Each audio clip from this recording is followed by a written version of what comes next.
বাড়ি বাড়ি গিয়ে জনসংযোগ সারলেন গোপাল রায়।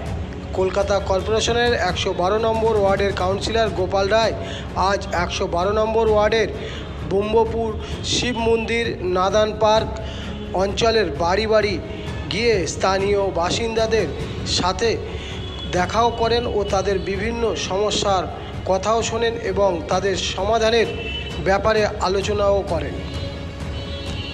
টালিগঞ্জ থেকে জামাল উদ্দিন সদরের রিপোর্ট, 72 ঘন্টা।